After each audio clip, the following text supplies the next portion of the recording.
Graça e paz, benditos que aqui já estão comigo, bem-aventurados que ainda hão de chegar.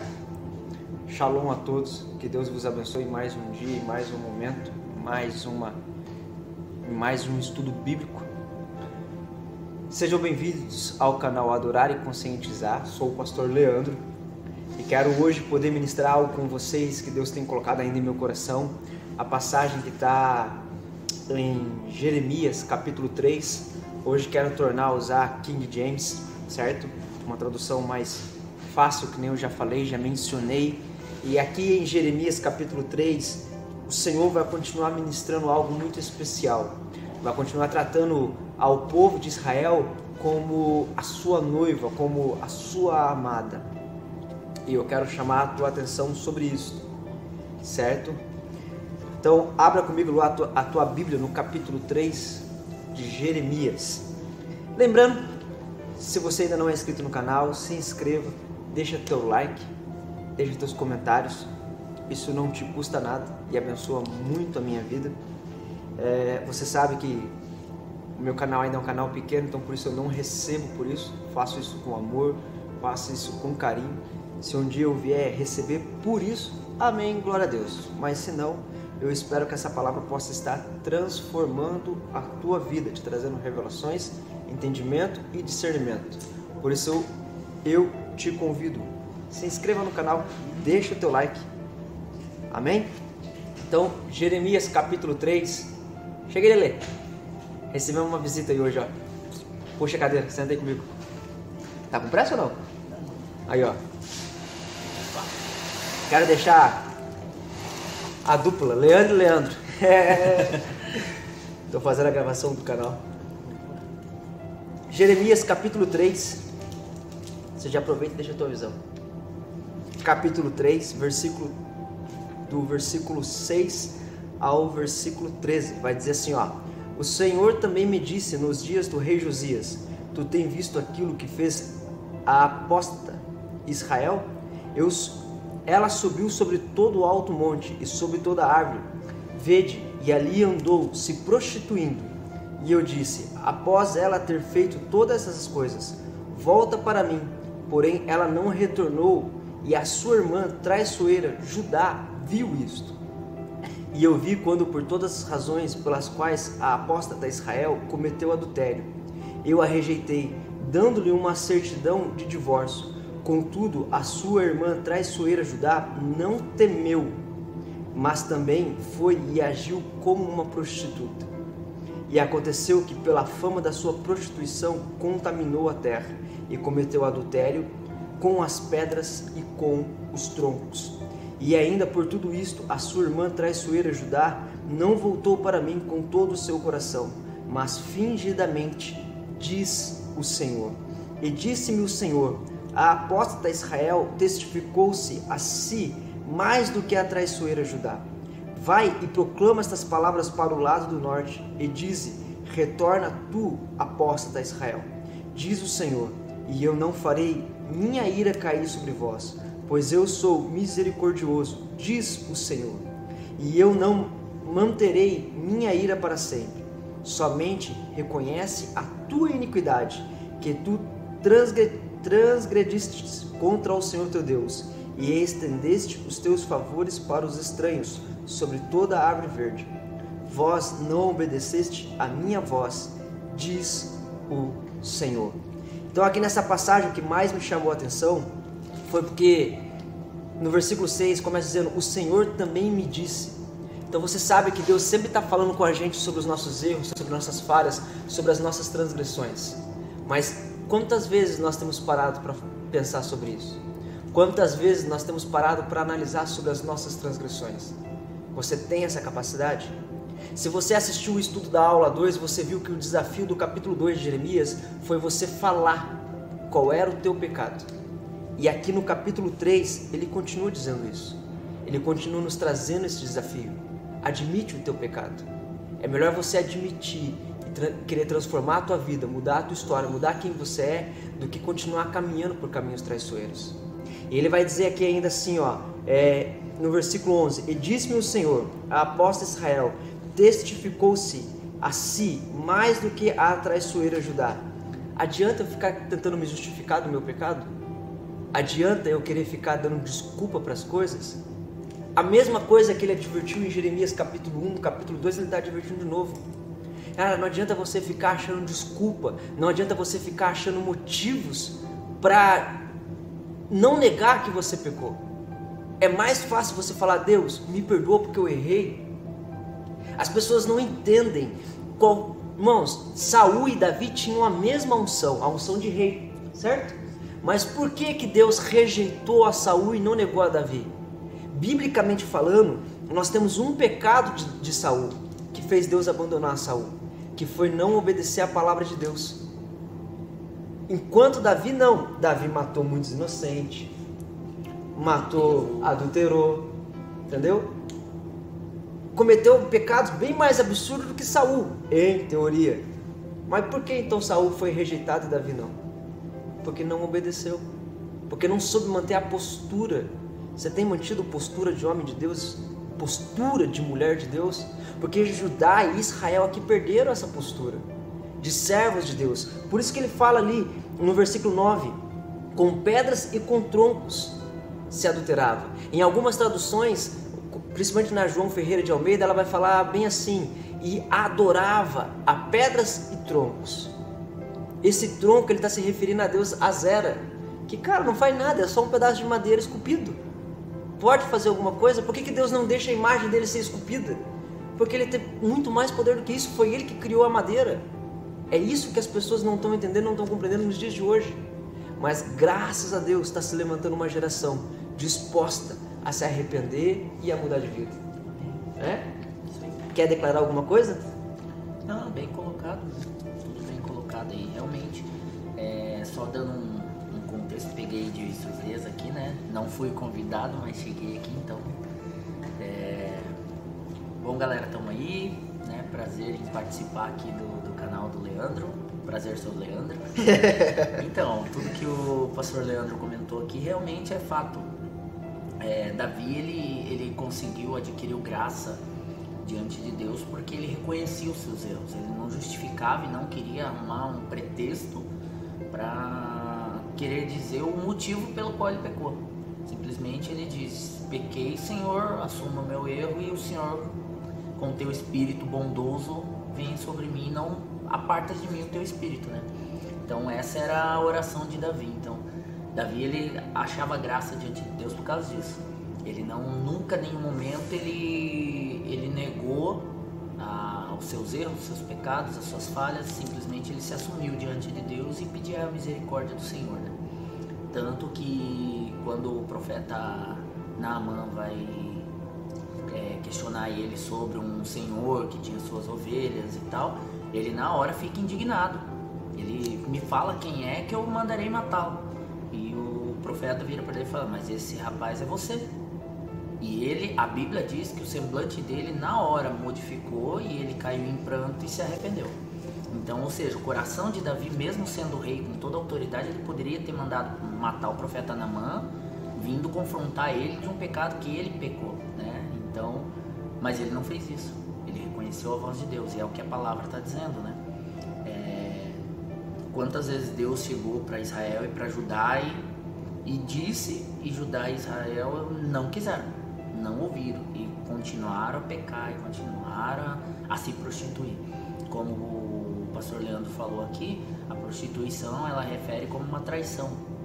Eles preferiram abandonar Deus e seguir a outros deuses, como pedra, como madeira, como a versão de João Almeida corrigida, ele fala sobre isso. Então, é bem isso, gente.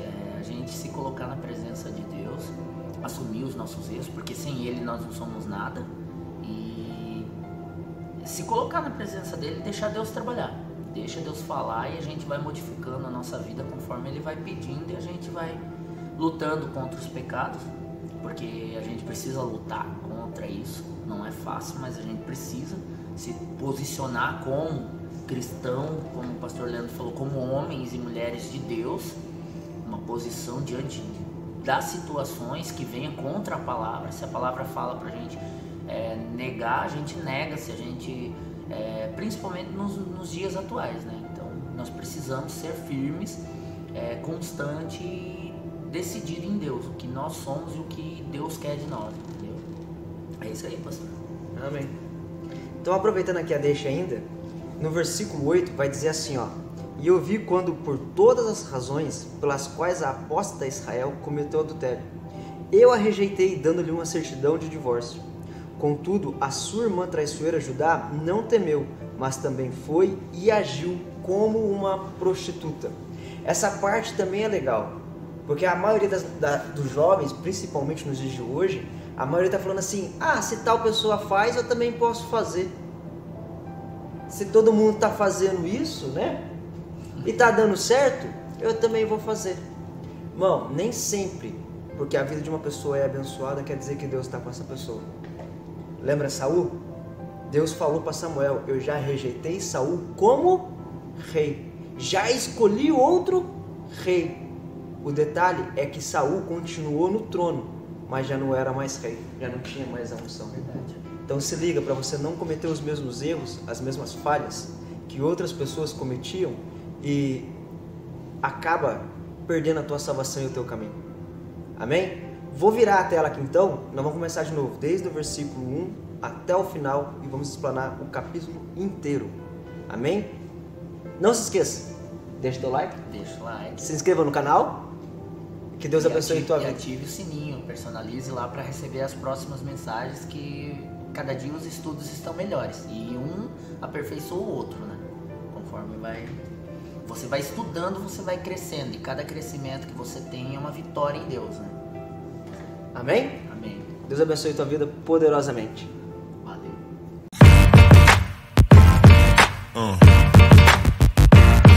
Yeah.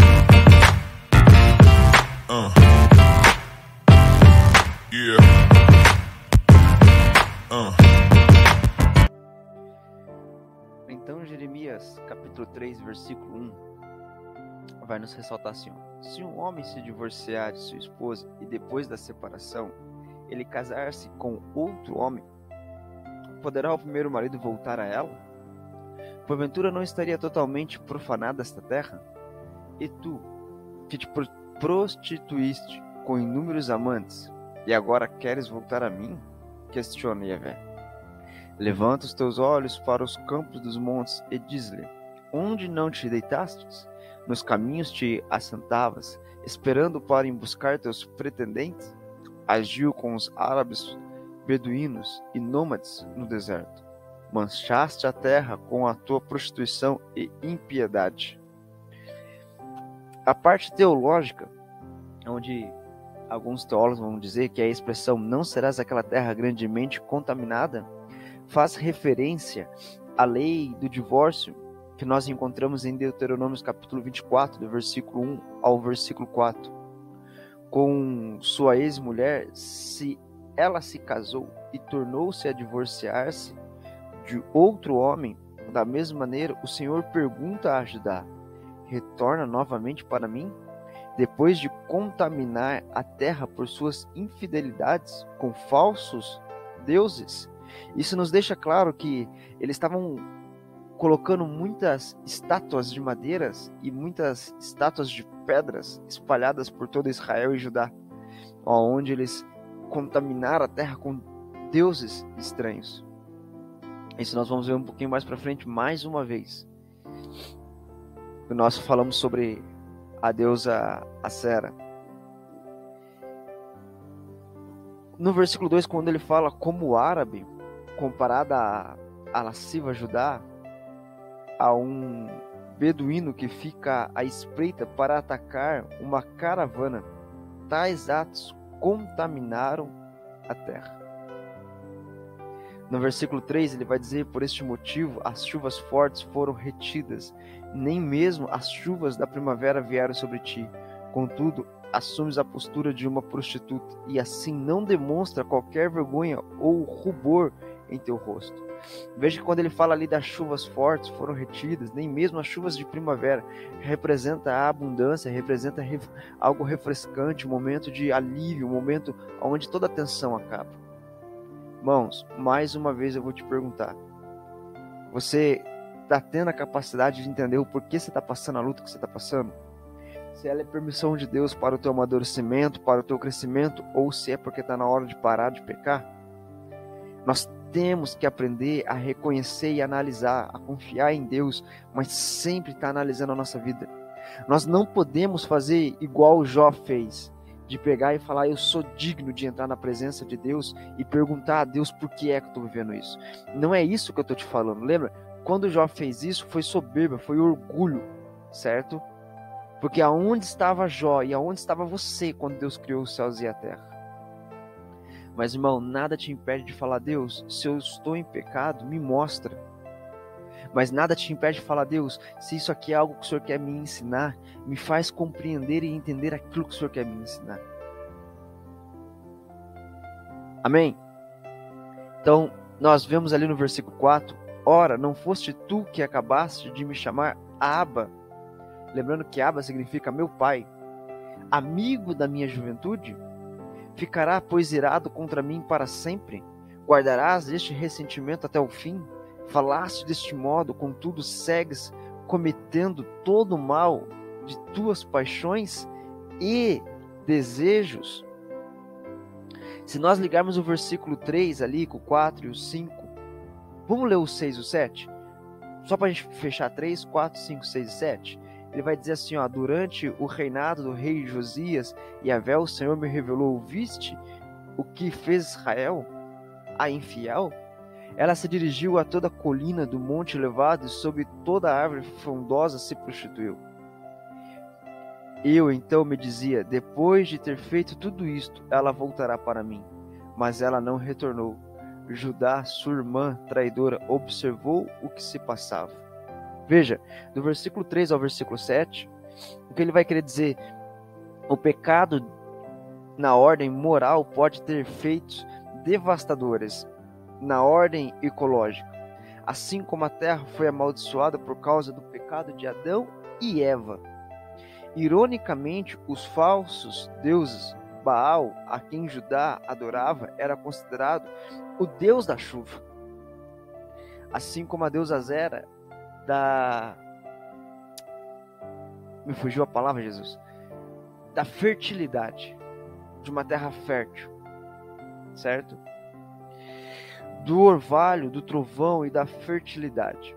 O Deus verdadeiro reteve esses fenômenos naturais, demonstrando a futilidade da falsa religião. A noiva de Deus não se mostrou envergonhada por causa de seus pecados. Jeremias usou a linguagem da vergonha mais do que qualquer outro profeta. Isso nós vamos ver, versículo, dependendo da tradução que você tiver, né? Versículo 24, 25, no capítulo 2, versículo 26, 36, capítulo 6, capítulo 8, capítulo 9, capítulo 10, vai aparecer diversas vezes a palavra vergonha, certo? E daí os capítulos de 2 a 20 é frequentemente atribuído ao tempo do rei Josias, e assim aos primeiros escritos do profeta Jeremias.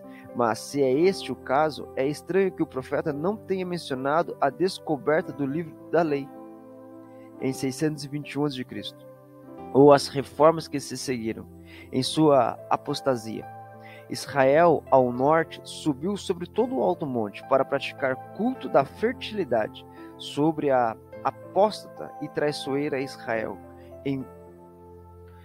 e Judá, e tornaram-se tão insensíveis que não se arrependeram nem voltaram para o Senhor.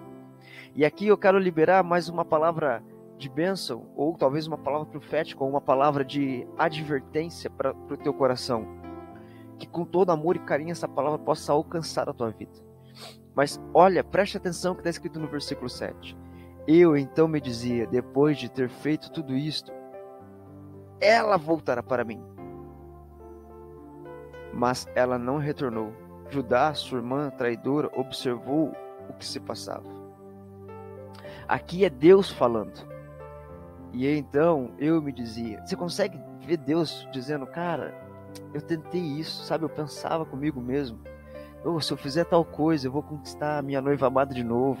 Se eu fizer tal coisa, ela vai ser totalmente minha de novo. Olha a linguagem que Deus usa, uma linguagem que nós usamos, o esforço que nós fizemos, a dedicação que nós tivemos e ainda fomos rejeitados. Ei, você tem rejeitado a Deus? Você tem observado o que Deus tem feito por você? Você tem sido grato ao que Deus tem feito na tua vida? Ou será que você só tem murmurado, se afastado de Deus e ainda tido a audácia de falar: Deus não olha para mim, irmão, Deus não quer nada comigo, irmão? Você não está fazendo isso, né, meu querido? Minha querida, preste atenção às coisas à tua volta e veja o que Deus tem feito por você. É uma coisa que a gente tem falado nas últimas aulas. Se você não sabe quem você é, como é que você vai saber o que Deus tem feito por você? Sabe? Se você não sabe reconhecer quem Deus é na tua vida, como é que você acha que você vai conseguir reconhecer as dádivas e as bênçãos que Deus tem colocado sobre você? Como? Você não vai reconhecer as bênçãos nunca se você não reconhecer o Criador. A noiva nunca reconhece os atos de amor se ela não enxergar primeiro o marido. Se ela não conhece o marido, as formas que o marido age, você acha que ela vai enxergar as ações que o marido dela trabalha para ela? Não vai. Ei, preste atenção nesses detalhes. O versículo 8 vai nos dizer assim, ó, ela viu também quando entreguei a infiel Israel uma certidão de divórcio e mandei embora por causa de todos os seus adultérios. Contudo, sua irmã Judá, a desleal, não teve qualquer receio e também se entregou à prostituição. Quantas vezes você está vendo as pessoas cometerem pecado e você fala: cara, isso é pecado, isso não pode, mas você vai lá e faz. Por quê? Porque você está parando para olhar as pessoas fazendo a coisa errada. Se todo mundo pode, eu também posso. Não faça isso, pare com isso. Se santifica, se separa a Deus, pede a Deus: Senhor, santifica a minha vida. Nós falamos sobre Noé alguns estudos atrás. Noé só foi capaz de receber a dignidade, a divindade, as bênçãos de Deus porque ele se separava do mundo. Deus olhou para ele e falou: ali está um homem bom, porque ele não queria ser igual ao mundo.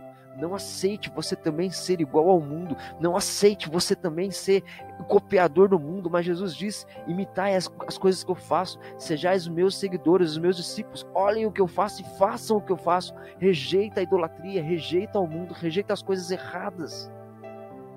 Ei, Deus quer agir fortemente na tua vida. Ele quer ter um amor verdadeiro com você. Por isso que ele tem falado: a noiva, a noiva, a noiva. Só quem entende um relacionamento de um casamento de verdade, só quem desfruta de uma intimidade de verdade, sabe o quanto é bom você ter um relacionamento com Deus. As revelações que Deus quer te dar são elas que vão te libertar do teu pecado.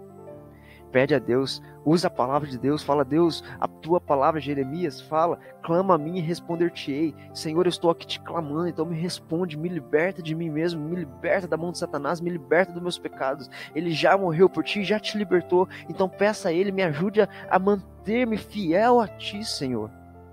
Que Ele vai te ajudar, meu querido, minha querida. Ele está disposto a lutar por você mais do que você pode imaginar. Amém? No versículo 9, ele vai dizer assim, ó: e por isso, agir com desprezo e leviandade em relação à moral Judá. Igualmente contaminou a terra, cometendo adultério com ídolos de pedra e madeira. Aqui nós estamos falando de deuses estranhos, sabe? A expressão pela fama da sua prostituição é literalmente pela leviandade do adultério. Judá considerou seus pecados levianamente, a despeito de que sucedera em 722 a.C., as 10 tribos de Israel ao norte, quando a capital de Samaria caiu diante dos assírios. Eles acham que não, a gente não fez nada. Lógico que fez, tem que saber admitir. No versículo 11 ele vai dizer: então o Senhor me orientou: Israel, a infiel, é ainda melhor do que Judá, a traidora. Olha só, a infiel e a traidora. Sabe, Judá simulou uma volta ao Senhor, mas como fingimento e não de todo o coração. Pelo menos Israel estava tentando voltar de verdade para os caminhos do Senhor. Não mentindo, não fazendo de conta. Será que você tem voltado realmente para a presença de Deus, ou tem voltado só para pegar a bênção e depois cair fora de novo? Só para receber a cura e depois cair fora de novo? Só para ter o teu filho engravidar e depois cair fora de novo? Sabe, tem muita gente que Deus prefere não abençoar. Tem muita gente que Deus prefere colocar na luta, no problema, porque dessa maneira a pessoa vai ficar com Ele, vai adorar Ele de verdade, porque se Deus abençoa, Deus entrega a vitória, a pessoa se afasta. Aí o que adianta? Aí Deus prefere deixar você na luta do que te abençoar. No versículo 12, ele vai dizer assim, ó: vai, pois, proclama esta mensagem em todas as partes do norte. Volta, ó infiel e rebelde Israel. Exclame Yahvé: eis que não fecharei o meu rosto para ti, nem farei cair sobre vós a minha ira, porquanto eu sou fiel e rico em misericórdia. E nós sabemos que Deus é fiel e nós sabemos que Deus é rico em misericórdia. Olha como Ele tem tido misericórdia sobre as nossas vidas. Também não permanecerei encolerizado para sempre.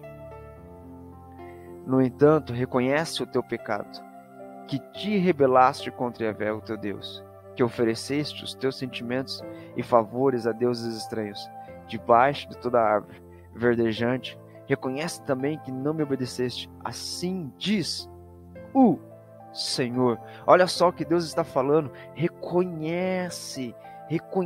No entanto, reconhece o teu pecado no versículo 13. Ele está nos dizendo o seguinte: lembra da lição do capítulo 2? Você assume ou você se acovarda, você aceita ou você corre. Assume o teu pecado. Diga, se você é um adúltero, Deus, eu sou um adúltero. Se você é um fornicador, diga: Deus, eu sou um fornicador, me liberta disso, me liberta de mim. Se você é um ladrão, diga: Deus, eu sou um ladrão, me liberta, tira isso de mim. Se eu sou mentiroso, Deus, tira a mentira de mim. Me santifica como o Senhor é santo. O Senhor é meu pastor. Nós não oramos: Pai nosso que estás no céu, santificado seja o teu nome. Deus, eu estou carregando o teu nome para onde eu vou, então santifica o teu nome na minha pessoa. Ei, entenda isso, meu querido, minha querida. No versículo 14 ele vai dizer: ó filho rebelde, volta a mim, porque eu sou o vosso esposo.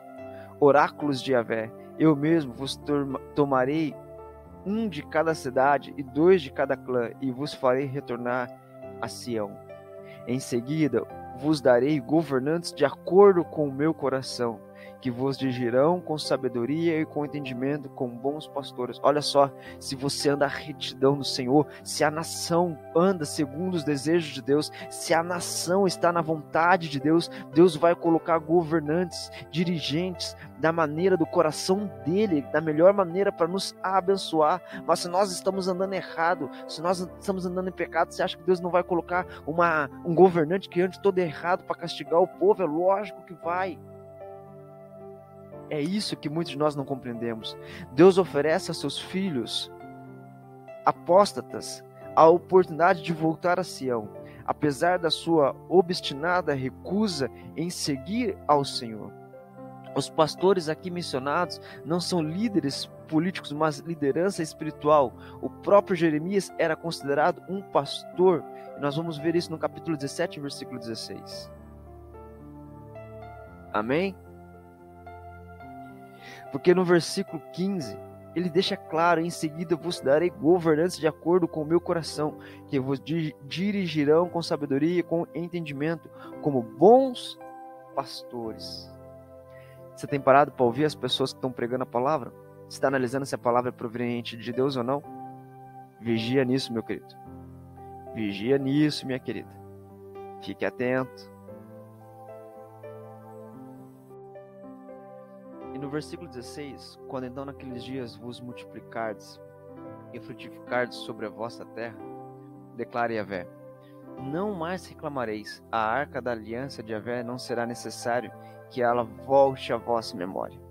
Não pensareis mais nisto, nem mesmo vos lembrareis dela. Não sentireis sua falta, tampouco se fará outra arca.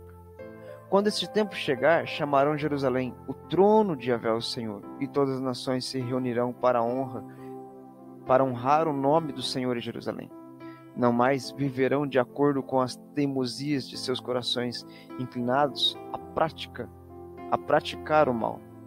Naquela época, a casa de Judá caminhará com a casa de Israel e unidas retornarão do norte para a terra que entreguei como herança a vossos pais desde a antiguidade.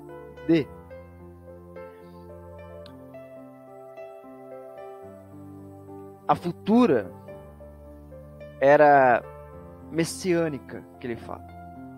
É sinalizada pela expressão introdutória naqueles dias, ou nos últimos dias, como a gente vai ver no capítulo 30. Eis que dias vêm, no capítulo 31, e depois naqueles dias, Israel e Judá aumentarão e se multiplicarão na terra. Nessa era messiânica, a arca do pacto, o símbolo mais central e preciso no coração da adoração de Israel, a arca da aliança, nem mais será lembrada, porque algo mais significativo tomará o seu lugar, que é o próprio Jesus Cristo em nossos corações. Eles sempre tiveram temor e respeito com a arca da aliança. Quando a arca da aliança estiver conosco, a presença de Deus está conosco. Mas agora muda. Quando aceitamos Jesus como nosso único Senhor e Salvador, a coisa nos abençoa. A vida é uma vida abençoada. Neste tempo, Jerusalém será chamado o trono do Senhor, substituindo a arca do pacto como o símbolo da sua presença. O resultado será que nela serão reunidas todas as nações em Jerusalém, e ela não mais andarão após a imaginação do seu coração perverso. O retorno a Sião é predito mais uma vez, mas não parece retorno de exílio. Este será um tempo em que Israel e Judá estarão reunificadas na terra que Deus prometeu ao seu povo. Nós estamos na presença de Deus nos encontrando. Hoje muitas pessoas podem ir a Israel para compreender a história de um jeito diferente. Hoje temos muitos estudos teológicos e arqueológicos que nos mostram mais das coisas de Deus. Nos reunimos e sabemos que lá é a casa do Pai. Eis que eu mesmo tenho proclamado com que tamanho júbilo eu te traria com a alegria que se trará filhos amados. Presentearia-te com uma terra aprauzível e mais bela herança entre todas as nações da terra. Gostaria tanto que me chamaste Abba, Pai, e que jamais deixaste de seguir-me. Olha só o que Deus fala. Um poema de exortação à conversão. Cara, eu queria tanto que jamais vocês deixassem de me seguir. Entretanto, como uma mulher que trai o marido, assim tu tens agido de modo todo infiel para comigo. Ó comunidade de Israel, palavras de Yahvé. A terra da promessa é chamada de terra agradável, ou literalmente terra de desejo, ou terra desejável, como preferir. A ternura divina de tu me chamarás meu pai, e não te desviarás de mim, é dolorida, tendo sido rejeitado como cônjuge e marido de Israel. O Senhor era agora rejeitado pelo povo de Judá como seu pai. Só quem é um pai rejeitado por um filho vai entender o que Deus está falando aqui. Só quem já foi traído vai poder ter a chance de tentar entender o que Deus está falando nesse versículo 19, nesse versículo 20. Se você já viveu isso, pare e sinta um pouquinho essa dor. E tente imaginar o que Deus sentiu. De você oferecer o teu melhor, oferecer a tua capacidade, oferecer as tuas bênçãos, as tuas dádivas, e ainda assim ser traído. No versículo 21 ele vai dizer: agora um grito foi ouvido por todos e vem dos altos montes. São as muitas lágrimas, o lamento e as súplicas dos filhos de Israel, porque sabe que perverteram os seus caminhos e que esqueceram de Yahvé, o seu Deus. Voltai, filhos rebeldes, eis que eu mesmo os curarei da sua obstinação para o mal. Aqui o povo exclama: sim, eis que voltamos a ti, porquanto tu és Yahvé, o Senhor nosso Deus eterno. Na verdade, toda a prática idólatra e frenética no alto das colinas e o murmúrio nos montes é um total engano. Com certeza, só em Yahvé, nosso Deus, está a salvação de Israel. A nação inteira será movida ao arrependimento em resposta à atitude do povo de confissão de pecado. O Senhor curará a sua apostasia e rebelião. Em vão são praticadas religiosas orgiásticas que eram realizadas no alto dos montes. Desnudos não podiam obter salvação para ninguém, pois verdadeiramente no Senhor nosso Deus está a salvação de Israel. Aonde você tem colocado a tua salvação, a tua confiança? Aonde você tem colocado o teu coração? Em falsos deuses? Em falsas bênçãos? Irmãos, deixa eu deixar uma coisa clara, que nós já falamos aqui e eu vou tornar a repetir. Não é porque a tua vida está sendo abençoada que quer dizer que Deus está com você. Deus te abençoar, Deus te prosperar pelo teu esforço, te dizer assim, ó, você merece porque você se esforçou. Vou te recompensar pelo teu esforço. Não quer dizer que Ele está com você. Ok? Analise isso. Obviamente nós não fazemos sempre as coisas assim, eu sou merecedor porque eu fiz. Não é assim que funciona. Muitas das bênçãos que você recebe é a graça de Deus recaindo sobre a tua vida. É Deus dizendo assim, cara, eu sou misericordioso com você. Eu sei ser justo, eu sei reconhecer o esforço. Eu vou te abençoar. Amém? Consegue compreender e entender isto? Já no versículo 20, ele vai dizer assim: entretanto, como uma mulher que trai o marido, assim tu tens agido de modo todo infiel para comigo, ó comunidade de Israel. Palavras de Yahvé. Versículo 21, 22 e 23 vai dizer: agora um grito foi ouvido por todos e vem dos altos montes. São as muitas lágrimas, o lamento e as súplicas dos filhos de Israel, porque sabe que perverteram os seus caminhos e que esqueceram de Yahvé, o seu Deus. Voltai, filhos rebeldes, eis que eu mesmo os curarei a sua obstinação para o mal, a qual o povo exclama, sim, eis que voltamos a ti, porquanto tu és Yahvé, o Senhor nosso Deus, eterno. Na verdade, toda prática idólatra e frenética no alto das colinas e o murmúrio nos montes é um total engano. Com certeza, só em Yahvé, nosso Deus, está a salvação de Israel. A nação inteira será movida ao arrependimento, em resposta à atitude do povo de confissão de pecado. O Senhor curará sua apostasia e rebelião. Em vão são práticas religiosas orgiásticas que eram realizadas no alto dos montes. Desnudos não podiam obter salvação para ninguém, pois verdadeiramente no Senhor nosso Deus está a salvação de Israel. Baal é designado pelo termo zombeteiro, usado mais frequentemente para ele. A vergonha, como encontrado em nomes como Esbocete, também conhecido como Esbaal.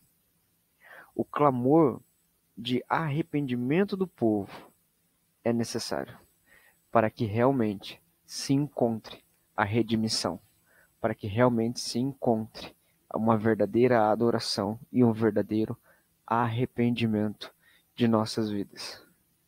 No versículo 24 e 25 ele vai dizer: Deus, a nossa mocidade, Baal, o Deus da vergonha, tem devorado o fruto do trabalho dos nossos antepassados, as ovelhas, os bois, os seus filhos e suas filhas. Deitemo-nos, pois, sobre a cama da nossa vergonha e a humilhação, o nosso cobertor. Sim, pecamos contra o Senhor nosso Deus, tanto nós como nossos pais, desde a nossa juventude até nos dias, e de fato não temos obedecido a Yahvé, o nosso Senhor Deus. Aqui no finalzinho você vê eles admitindo as falhas, os erros, admitindo que realmente se afastaram de Deus. Se você parar para observar, um grande mover de Deus sempre vinha após um grande arrependimento.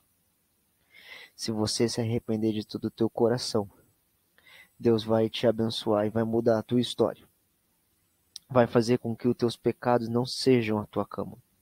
Vai fazer com que as transgressões deixem de ser o teu cobertor. Vai fazer com que a tua vida seja realmente mudada e moldada. Mas para isto você tem que tomar atitude, postura, encorajamento. Você tem que querer isto. Você já viu quantas pessoas aceitam repetir louvores, quantas pessoas aceitam repetir canções, mas não aceitam repetir pregações? Só que a fé vem pelo ouvir e ouvir a palavra de Deus. Se for preciso, repita algumas pregações. Escute várias vezes algumas pregações, até que você extraia o melhor dela para poder mudar e transformar a tua vida diante de Deus. Amém? Que Deus abençoe tua vida poderosamente.